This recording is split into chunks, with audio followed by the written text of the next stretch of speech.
You're still watching Gist Nigeria. I am Wale Fakile. Thanks for staying with us. Coming up, we'll have the story of the engineer passionate about creating inspiring spaces for people to live and work in.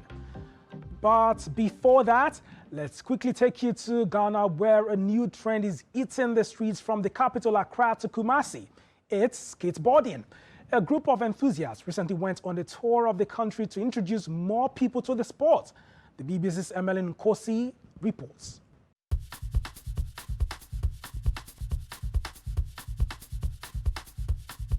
Potholes and uneven roads may not be the ideal conditions for this new Olympic sport. However, skateboarding is flourishing in Ghana. Its health benefits, more recently accessible equipment, and the rising numbers of teachers in the capitals has been growing its numbers of followers, even welcoming its very own countrywide tour. Whilst Ghana's skateboarding scene may still be small, the skate and surf collective Surf Ghana has helped boost its popularity. Its founder, Sandy Alibo, organised the recent tour. So we create the skate tour to grow the community of skateboarding. It's 9 stop, 11 skateboarders going everywhere to teach the kids how to skate. Our mission was to teach 1,000 children how to skate. I saw the potential in skateboarding in Ghana 3 years ago now. It's not about competition, you see.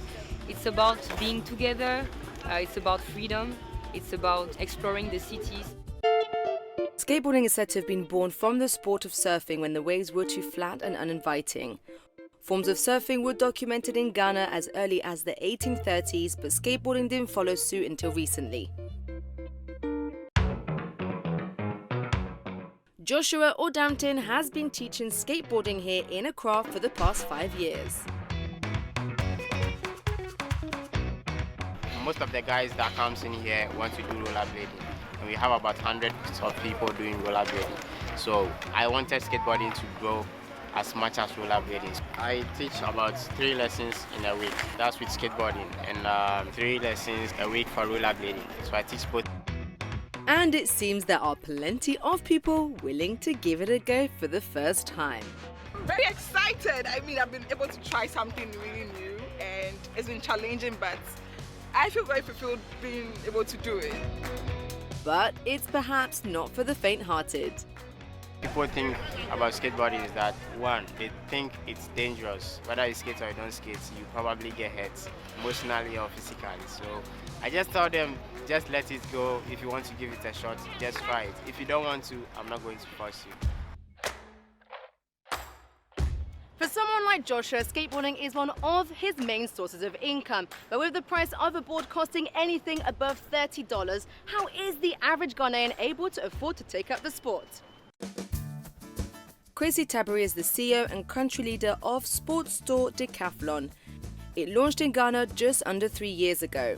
He says he wants to make skateboarding accessible to everybody and has big plans for the sport.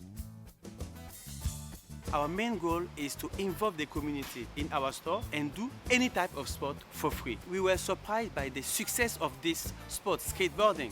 My biggest dream, and I'm very proud to say it also, because it's a small community but very vibrant. And we want to build just for this community 2 big skateboard parks, one in Junction Mall here and also in future, before the end of the year, in Accra.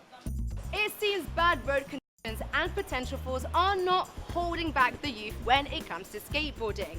What is so inviting about the sport is that there is only one expectation, and that is self-improvement. As long as you can get hold of the board, there are no limits.